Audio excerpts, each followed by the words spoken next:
On September 6, 1996, Superman the Animated Series premiered on Kids WB, returning fans to the animated world originally seen in Batman the Animated Series, and shifting its focus to the brighter adventures of the Man of Steel. Created by Bruce Timm and Alan Burnett with a cast of writers including Paul Dini, and a voice cast anchored by Tim Daly and Dana Delaney, Superman the Animated Series is a loving translation of what makes the Man of Tomorrow an inspiration to generations. But it never quite reached the same level of popularity as BTAS or follow-up shows like Justice League Unlimited. Still, I think that STAS stands as a great superhero animated series, and a wonderful example of how to do justice to Superman in another medium. Ever since I was a little boy being raised by a flock of penguins in the sewers, it was a staple of my childhood, especially as part of the new Batman Superman Adventures Power Hour, opening my eyes to the possibility of the DC universe, long before I fully explored the comics. But while Superman the Animated Series and the rest of the DC animated universe is easier to watch now than in the days of Saturday morning cartoons, not everyone has the same level of access to streaming TV shows. This is where today's sponsor, Surfshark VPN, can help you. Surfshark lets you virtually travel the world with the tap of a finger, connecting to servers around the world so you can watch content online without tracking or censorship, and access shows like Superman the Animated Series that may be currently unavailable in your country. And if anything should have the strength and invulnerability of the Man of Steel, it should be your computer. Surfshark helps you protect your identity online, get notified if your personal data has been leaked somewhere, and take control of your data by knowing when to change passwords to prevent breaches. Maintaining my privacy while growing my channel can be a challenge, but Surfshark has helped me to research this video and access a wide variety of research for even more content, helping me to bring the best insights possible to my channel and the many videos I bring to you. You can try Surfshark VPN and experience these benefits for yourself by using my promo code in the description and pinned comment below and get 3 extra months for free. Then you can start watching Superman the Animated Series and more of the cartoons I love right along with me. While we aren't marking a big anniversary like my BTAS ranking last year, the shorter length of the series gives me the chance to cover all 54 episodes of the show, made from 1996 through 2000. And like my ranking of Batman the Animated Series, I'll be including multi-part episodes as a single entry, as we explore this often overlooked, but still special, animated interpretation of Superman.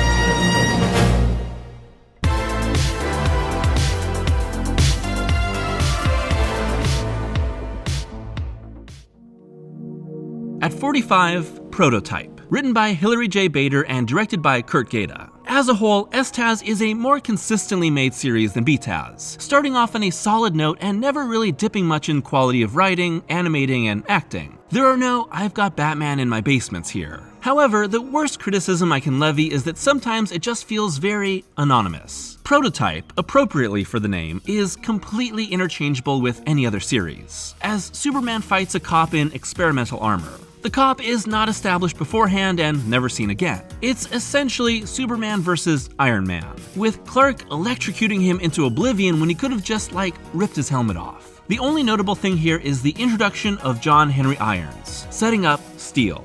At 44, The Demon Reborn, written by Rich Fogel and directed by Dan Reba. The third and easily the weakest of the Batman crossovers, this story of Ra's al Ghul and Talia trying to drain Superman's strength to save Ra's life is pretty disappointing, especially as it acts as the end of their story in the modern DCAU. Ra's is basically an idiot here. I don't have much to say about this episode, so I'll take this chance to say that Kevin Conroy will always be my Batman, and shaped so much of my childhood growing up and loving these cartoons. I know I'm not alone in that, and while the impact of Conroy's death on me as a fan is nothing in comparison to the loss experienced by his loved ones, I think I might always be a little in denial of his passing. He is the greatest Batman, and by all accounts seemed like a wonderful person. Rest in peace, Kevin Conroy.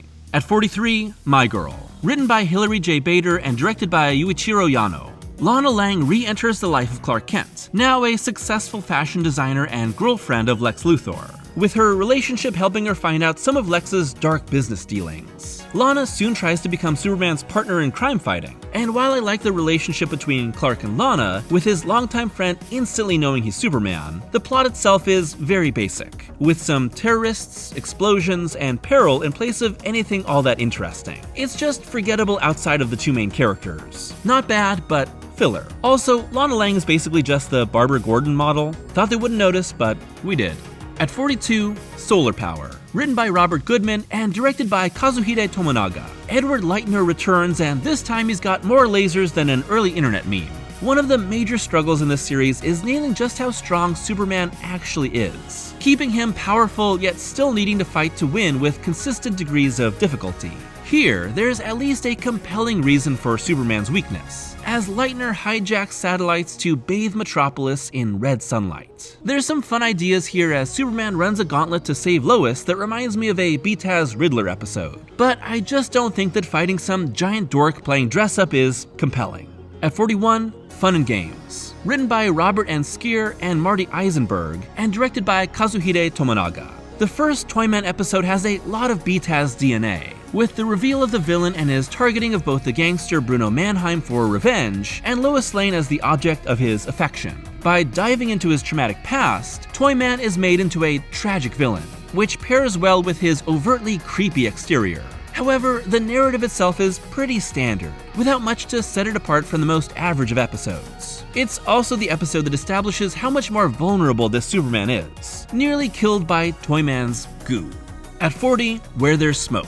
Written by Hilary J. Bader and directed by Dan Reba. Superman fights to both stop and save the out-of-control pyrokinetic Volcana, on a crime spree and on the run from a shadowy government agency. I think this one is just a little too obviously indebted to other influences to be totally successful, as there's a lot of Stephen King's Firestarter here, and our government agent villain is so clearly a Nick Fury knockoff. It's also a little too neatly wrapped up, blaming the experiments on the agent going rogue and avoiding any real commentary on the government. Superman then pulls a Captain Kirk and drops off Volcana on a desert island he'll somehow keep stocked with food for the rest of her life? What? At 39, Double Dose. Written by Hilary J. Bader and directed by Yuichiro Yano. The first villain team-up of the series, Double Dose has Livewire return by escaping her containment, and soon releasing the Parasite to help her take down Superman. Of course, it's obvious from early on that Parasite won't be an easy partner, looking to suck Livewire's energy in what I can only describe as some seriously pervy overtones. Unfortunately, I think neither villain really gets to shine here, as Parasite loses the layers of his personality that made him interesting, and Livewire feels very generic. As a whole, I think STAS has issues telling a layered story in its 20-minute runtime, with many episodes never quite kicking into the next gear. As a general rule, with one major exception, villain team-ups in the series are weak points.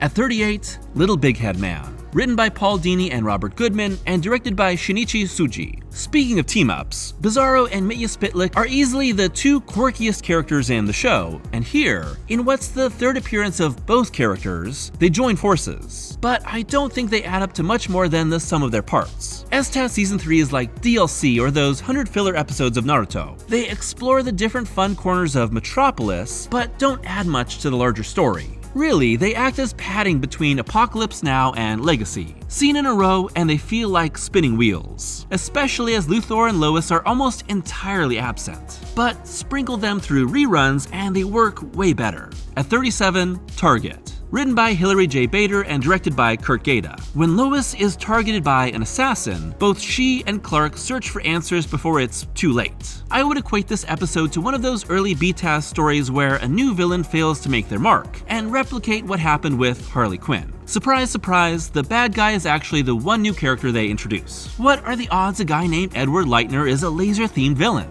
Well, having Superman have trouble beating a guy in a funny vest illustrates the series' constant struggle with their hero's power level. Still, having Dana Delaney's Lois have more screen time evens out the issues. One of my favorite versions of the character.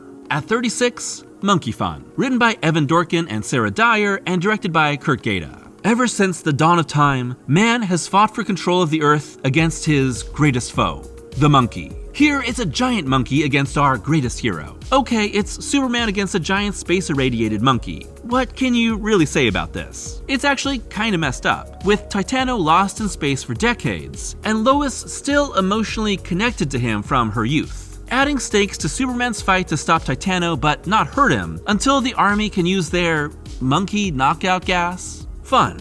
At 35, Obsession. Written by Andrew Duncan and Ron Fogelman and directed by Dan Reba. Toyman is, unfortunately, just an underwhelming villain in this series. Despite the pathos and overall creepy nature of the character, I feel like STAS's writers were limited in what they could do with him. And here, that extends to the new character of Darcy Mason, a famous model stalked by the villain. The big twist is Darcy is a robot created by Toyman, now on the run. There's a lot of potential here, but it's a story the DCAU team did better in the New Batman Adventures Growing Pains. I will say that I like the dark ending with Darcy as a haunted, lonely person that might have Toyman in her suitcase. At 34, In Brightest Day, written by Hilary J. Bader and directed by Butch Lukic. Another from the Season 3 grab bag. This introduces Green Lantern as someone named Kyle Rayner. Never heard of him. I only know Hal Jordan and Jon Stewart, and with Superman in a very minor role as a support to this brand new hero, it almost feels like a backdoor pilot for a GL show. I think the Green Lantern mythos would be much better explored with the focus afforded by Justice League. Here, it's an example of the team using Season 3's lack of focus to expand the DCAU with a character they hadn't been able to play with before.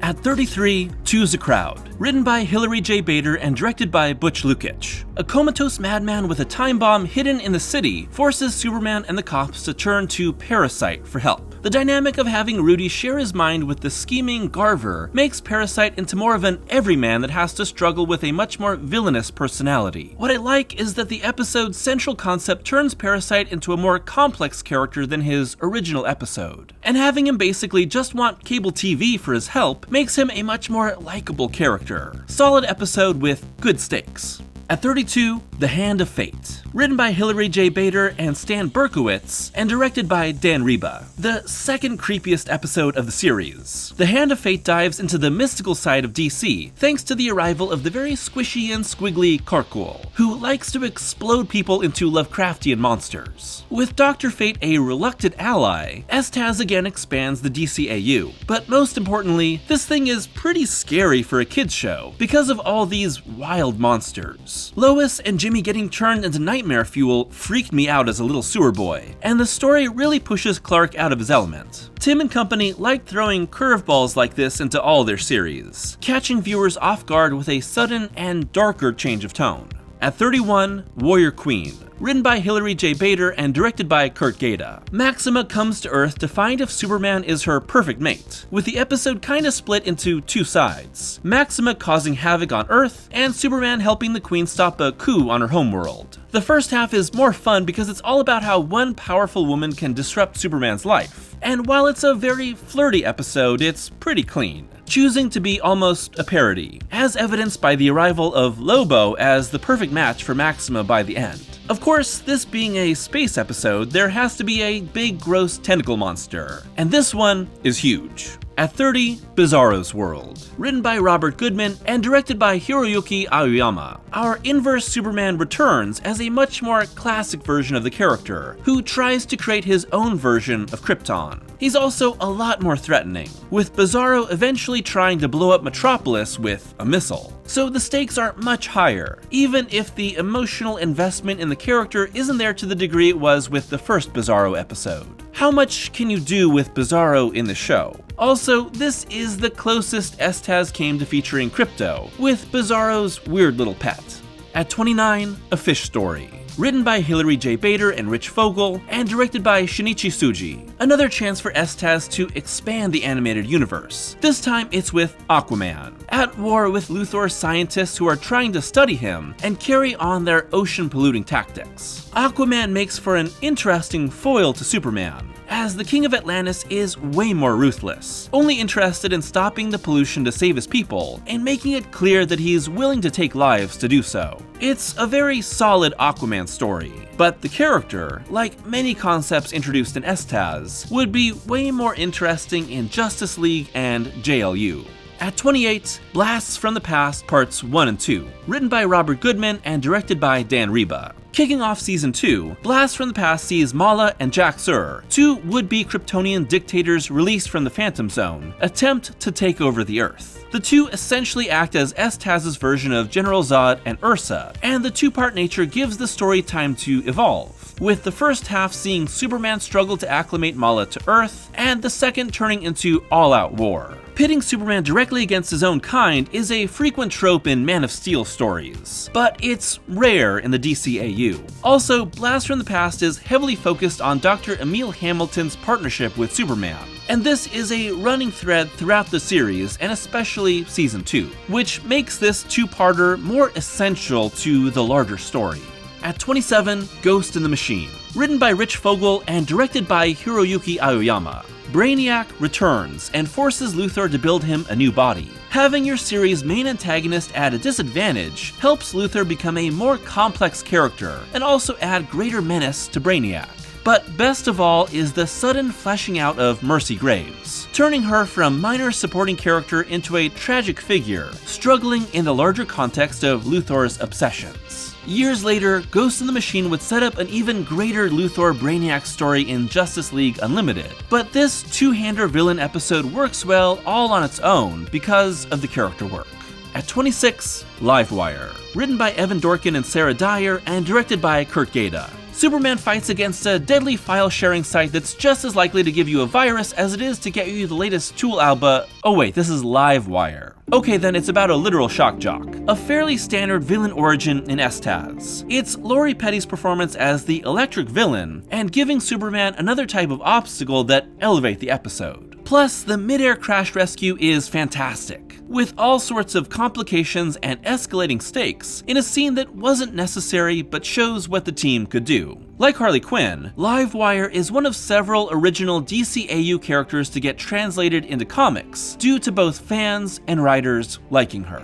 At 25, The Main Man Parts 1 and 2. Written by Paul Dini and directed by Dan Reba. A strange blend of over-the-top characters and gross-out moments. This first appearance of Lobo is just as focused on the alien biker bounty hunter as it is Superman. And with that comes a really arch tone, complete with wailing electric guitars and lots of explosions. Brad Garrett, who also voiced Bibbo Babowski, is kinda the perfect voice for this cartoonish tough guy. Narratively, the story is split between a mostly Earthbound battle between Superman and Lobo in Part 1, and an outer space escape story in Part 2, with the enemies teaming up to escape the Preserver ship. These episodes kinda freaked me out as a kid, with all their squishy, gross aliens. But it was the Preserver in particular that did it, ripping out of his freaking skin and turning into a dang-ass freak behemoth. It's obviously pretty tame in retrospect, but I never forgot it. It's a fun, larger-than-normal adventure, and I love Superman rescuing the different alien species, and Dodo, as part of his growing fortress of solitude.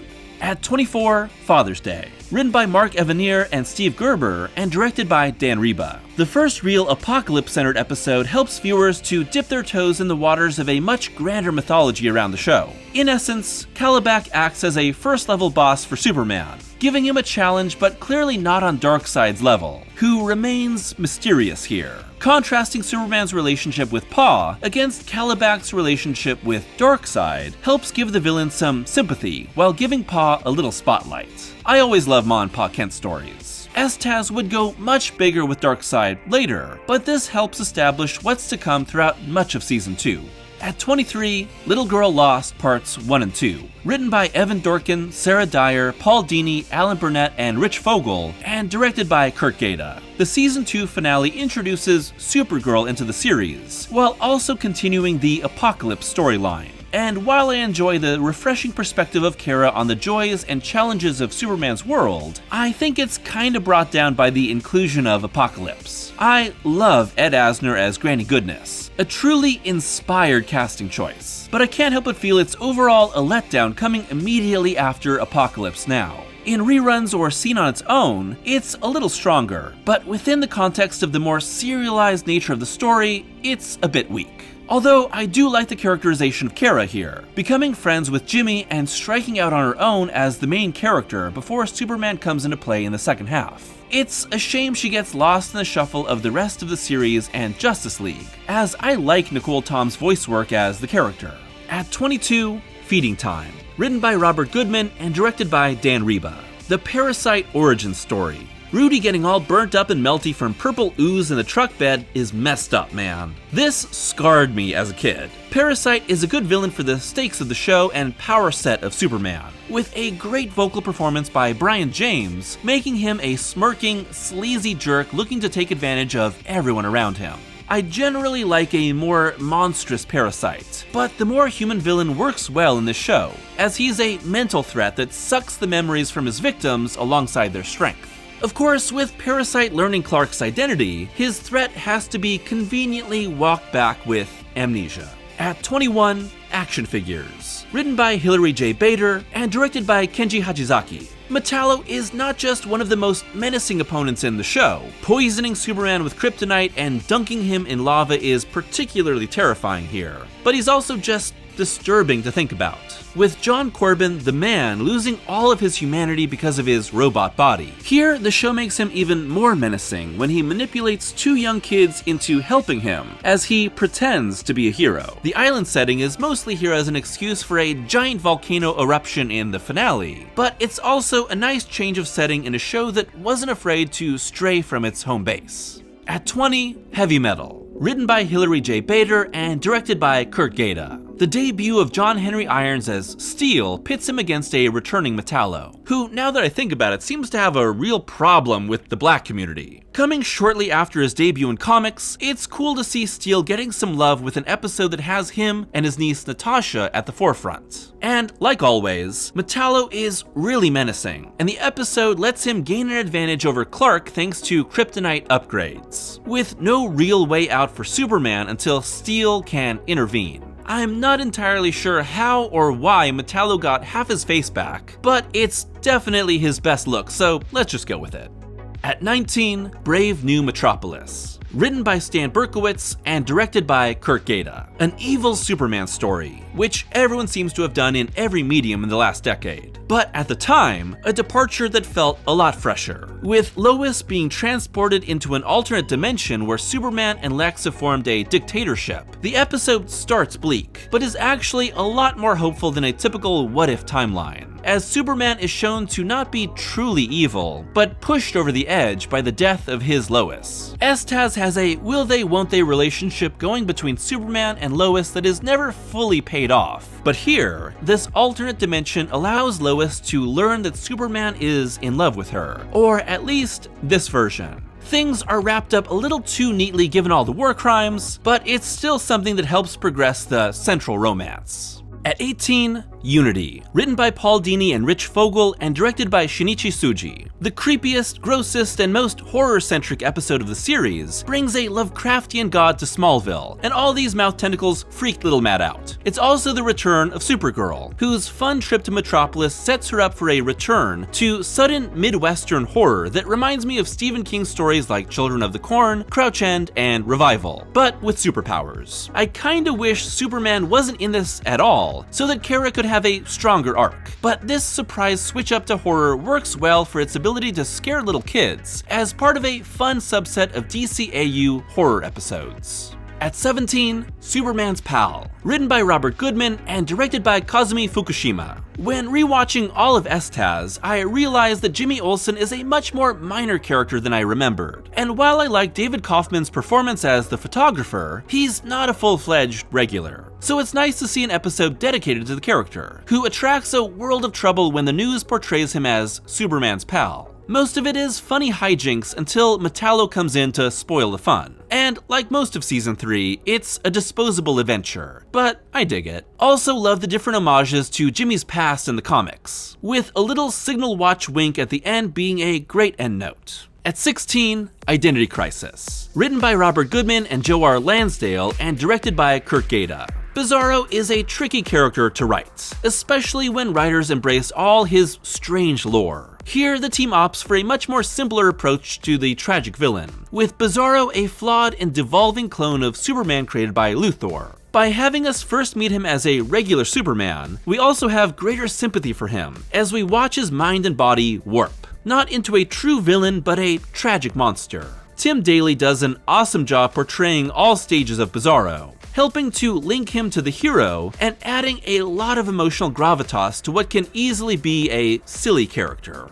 At 15, Speed Demons, written by Rich Fogel and directed by Toshihiko Masuda. The first major expansion of the dcau, a charity race against the Flash soon turns into a fight to save the world from the Weather Wizard. Speed Demons is an entertaining episode thanks to the dynamic between the more serious Superman and the witty Flash, who we can assume is Wally West due to his later inclusion in Justice League. And while I think Weather Wizard himself is a fairly bland villain aside from Miguel Ferrer's voice work, the larger threat of the weather strikes that our heroes have to contend with is a fun obstacle. Mostly, I'm here for the moments of racing and competition between Flash and Superman. But come on guys, Flash would win this easy. At 14, Stolen Memories, written by Rich Fogel and directed by Kurt Gaeta. The first episode to really pay off STAS's long-term storytelling, Brainiac arrives on Earth thanks to Lex Luthor. Having seen Brainiac's betrayal in the first episode gives viewers a sense of dramatic irony, waiting for the villain to fully betray our hero, who is desperate to learn more about his home planet and parents. The reveal of Brainiac having destroyed so many planets, and all these glimpses into the trillions of lives lost is so dark and visceral. It sets him apart as a massive threat in the series. And I love when Luthor and Superman are forced to team up. It's also the episode to begin setting up Superman's Fortress of Solitude. Unlike BTAS, the mythos and methods of Superman aren't established from the start, with much of the first season completing his essential aspects. That's partially why STAS isn't as immediately iconic as BTAS, but it also sets it apart. At 13, New Kids in Town, written by Stan Berkowitz and Rich Fogel and directed by Butch Lukic. Season 3 was the most experimental of the entire series, willing to shift its focus, tone, and setup far from what had been established. Here, it's a Legion of Superheroes episode, with Cosmic Boy, Saturn Girl, and Chameleon Boy chasing Brainiac into the past of young Clark in Smallville for a Back to the Future-inspired time travel story that also homages Superboy's Silver Age time in the Legion. Personally, some of my favorite Superman stories revolve around Smallville, and I love what STAS does with Clark's hometown. So seeing him spend time here with Ma and Pa Kent, Lana Lang, and having jock jerk Kenny Braverman thrown through a sign are all gravy on top of a strong coming-of-age story. At 12, A Little Piece of Home, written by Hilary J. Bader and directed by Kazuhide Tomonaga. The introduction of Kryptonite into the series, this one has a lot of fun interplay between Clark and Lois, investigating a robbery and what caused Superman to suddenly become vulnerable. With jetpacks, chases, and a robot dinosaur fight, the series leans more into the heightened future deco of its world. It shows the series quickly getting on track and knowing what works best, which is typically around the Superman-Lois dynamic and Luthor's scheming. The dig for Kryptonite at the end is a hook for more, but sometimes I think these episodes are cramming in too much for their 20-minute runtime and are a little rushed. BTAS would let things breathe a little more. At 11, Tools of the Trade, written by Mark Evanier and directed by Kurt Gaeta. An essential part of the larger series, but also a great episode. Tools of the Trade introduces several characters and elements that will become critical in the show, as well as future entries in the dcau. It's the first appearance of Dan Turpin, Maggie Sawyer, Inner Gang, Bruno Mannheim, Apocalypse, and Darkseid, seeding many bigger things to come, with Mannheim and crew given dangerous new weapons from a mysterious benefactor. Meanwhile, Turpin investigates and connects with Superman as a fellow crime fighter. Turpin is easily one of the best characters in STAS, and his gruff demeanor from actor Joseph Bologna is a great contrast to the overall tone of the show. The end reveal of Darkseid blew my mind as a kid, with the crew doing an excellent job of painting the new god tyrant as a dangerous threat, without any real details. At 10, Absolute Power, written by Hilary J. Bader and Alan Burnett, and directed by Butch Lukic. A massive space epic that's really impressive for being just one episode. Absolute Power has Superman stumble across an alien planet now ruled by the returning Jack-Sur and Mala. The big moral question for Superman is whether to interfere in the politics of a planet that he has nothing to do with, giving him some interesting ethical challenges. Of course, our villains are monstrous dictators, so our hero eventually fights back. And the final set piece of Superman and the two Kryptonians fighting on an exploding spaceship by a black hole is so cool, and has an immense scale to it. Jack, Sir, and Mala getting spaghettified is a brutal end, but I love the high stakes of that final battle. At 9, the Prometheon, written by Stan Berkowitz and Alan Burnett, and directed by Nobuo Tomizawa. The first major Jack Kirby homage. The Prometheon sees Superman attempt to stop an incoming asteroid, and then the giant creature freed from it. Really, it's a twofold antagonist story, with General Hardcastle's military strikes just as dangerous as the Behemoth. The Prometheon itself is taken straight from Kirby's Fourth World stories, but what I love is the episode's commitment to large chunks of non-verbal storytelling, with strong animation and mood setting apart this story of Superman versus the unstoppable force from the rest of the show. At times, it reminds me of the Fleischer animated serials, which often relied on completely visual storytelling instead of exposition. At 8, The Way of All Flesh, written by Stan Berkowitz and directed by Kenji Hachizaki. Focused on John Corbin, in prison after the 3-part premiere, it's the transformation of an interesting side character into maybe my favorite villain in this series, Metallo. Having the awesome Malcolm McDowell voice your villain is also a huge bonus. And the arc of Corbin desperate for a cure to his disease, to reveling in his newfound power, to going mad from the lack of senses is just disturbing enough for this villain. Corbin peeling off his fake skin in the mirror messed me up when I was young. I also like Metallo becoming a threat to both Superman and Lex, with Luthor being a recurring threat who connects most of the stories of Season 1, getting away but beginning to pile up debts, losses, and enemies, with the lingering threat of Metallo being set up very well here. At 7, Mixius Pixelated, written by Paul Dini and directed by Dan Reba. Easily the funniest episode of the entire series. The first Mixius Pitlick episode is this absolutely zany story, where a newly introduced villain from the 4th dimension is the real star, and it's Gilbert Gottfried going full Gilbert Gottfried, as the bumbling, all-powerful villain that makes this so fun. And the episode makes it clear that Mixie is way in over his head when trying to torment Superman, with the Man of Steel using his wits instead of his powers to stop the villain over and over again, as Dini's script adopts more and more shorthand for really great comedic timing. Essentially, this is a Bugs Bunny meets Daffy Duck story, with Soups as the rabbit and Mixius Pitlick as the mallard, which is a rare form for our hero. These stories are clearly so difficult to get right, but this is pitch-perfect super comedy. At 6, Legacy, Parts 1 and 2.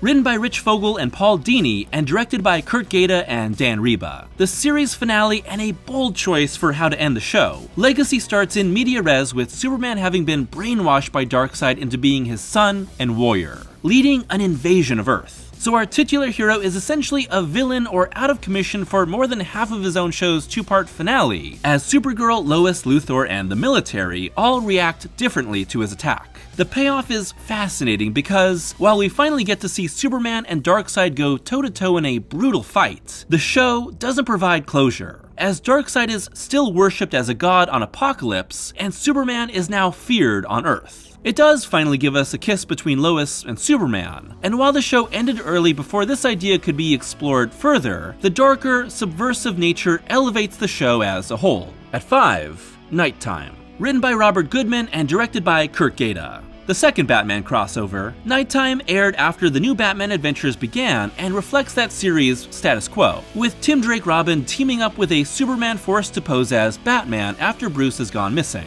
Obviously, I'm a sucker for anything BTAS, and I love the dynamic of putting Superman directly into Batman's world, including him fighting off a group of villains that has an even stronger Bane. I love Superman subverting the expectations of Batman's rogues, and of course I'll always be happy to get more Kevin Conroy as Batman. The ending, with Brainiac revealed as the mastermind behind it all, is fine, but I'm just here for Superman playing dress-up, riffing really well off Robin, Gordon, and a darker noir world. At 4, The Last Son of Krypton Parts 1 through 3. Written by Alan Burnett and Paul Dini and directed by Dan Reba, Scott Geralds, Kurt Gaeta, and Bruce Timm. As the pilot, the 3-part Last Son of Krypton acts as its own short film, tracking the destruction of Krypton through Clark fully coming into his own as Superman. Most ballsy is that the entirety of episode 1 is set on Krypton, with Superman's parents as the main characters, and ending before Kal-El even arrives on Earth. As a kid, this first episode used to bore me, but now I think it's probably the strongest of the three, equally tragic and hopeful. It's a fantastic setup for the series, with a lot of echoes of Richard Donner's Superman the movie and John Byrne's Man of Steel, while still establishing its own tone. With STAS a lot more interconnected than BTAS, there's a lot of characters and relationships set up here to be explored later, with Luthor, Metallo, and Brainiac all established for future stories. It's a great way to kick off the series.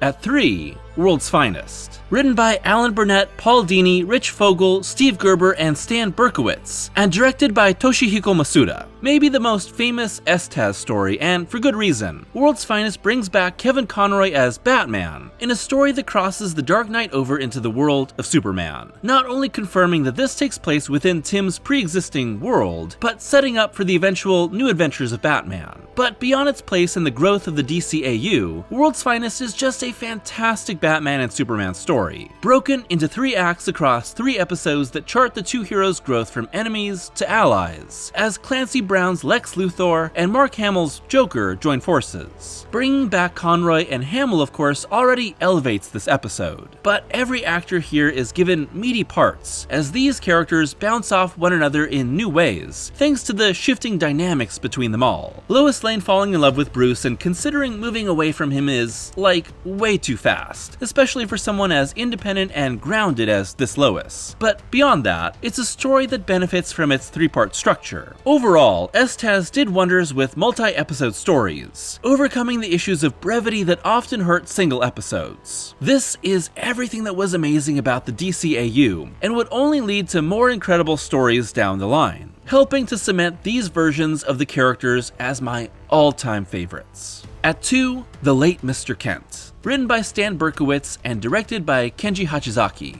One of the show's crowning achievements and a big tonal shift. The Late Mr. Kent is a noir mystery, with the episode opening in media res at the funeral of Clark Kent, with Superman watching on. From there, we flash back to Clark's investigation into the wrongful conviction of a death row inmate, and a car bomb that forces him to fake his death. Corruption, murder, betrayal. It's way more intimate and grounded than the typical STAS episode, and I think it works so well because of that. Superman's voiceover and personal reflections of Lois in the aftermath of Clark's seeming death add so much to both characters, in ways most of the other episodes only scratch the surface of. And this is easily one of the darkest and most shocking endings I've ever seen in a kid's cartoon. I can't believe they got away with this in the 90s.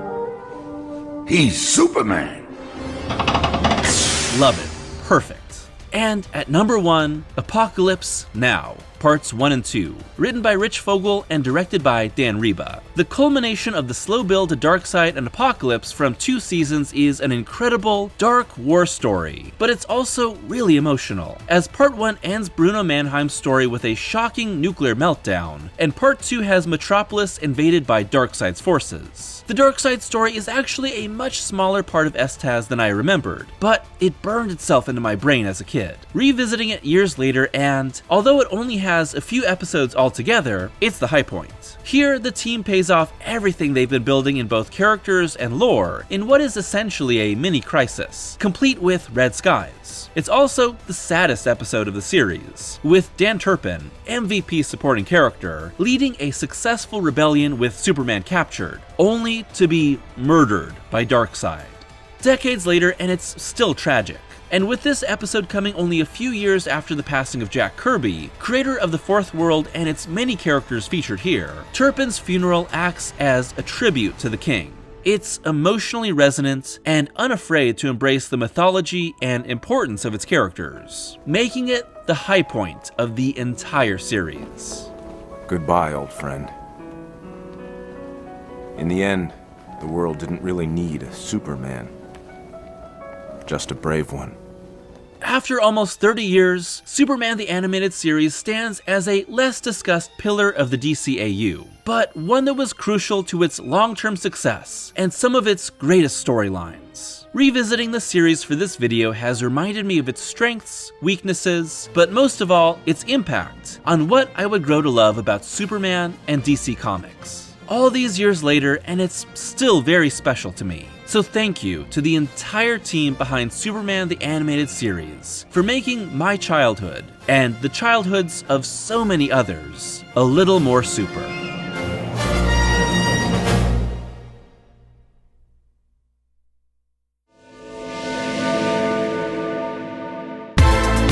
Thanks for watching today's video, and a return to the DC animated universe. Last year around this time, I did a ranking of the top 30 episodes of Batman the Animated Series, and it was around then that I knew that I wanted to return to this sort of ranking video for Superman. As I talked about in the video, Superman the Animated Series is not nearly discussed as much as Batman's show, but I think it's still really special, and it played a really important part in my childhood. Together with Batman, it made me a fan of DC Comics for life. And when combined with shows like Batman Beyond, Static Shock, and Justice League Unlimited, it made me a lifelong fan of the DC animated universe. And altogether, I think they make for a really special interpretation of these characters. And while I think that overall, Superman the Animated Series doesn't hit as high of highs as Batman's show, it is a more consistently made show than BTAS. Because that learning curve they had at the beginning of BTAS was very evident in that show, and they overcame that by the time they had come to Superman the Animated Series. But I think that the top 10 of Superman the Animated Series is just as good as anything in Batman. And a few of these episodes have never fully left my mind ever since I first saw them all those years ago. That new Batman Superman Adventures Power Hour was really special to me. And all those reruns during the weekdays coming home from school was just perfect. I would love to hear your thoughts on Superman the Animated Series, as well as your own favorite episodes from the show. And let me know if you'd like for me to do rankings of Static Shock, Batman Beyond, and the Justice League cartoons as well, because I have a lot of ideas of how to cover those in different formats beyond rankings. As always, a huge thank you to my patrons for their continued support. And if you'd like to be a patron, it's only $1 a month for early access to every video and exclusive Patreon reviews every month. Once again, thank you to Surfshark VPN for sponsoring this video, and be sure to download Surfshark for yourself via the link in the description and pinned comment below. So until next time, I hope that you're taking care of yourselves and taking a little time to get back into the DC animated universe, because it is truly some of the best superhero stuff ever made.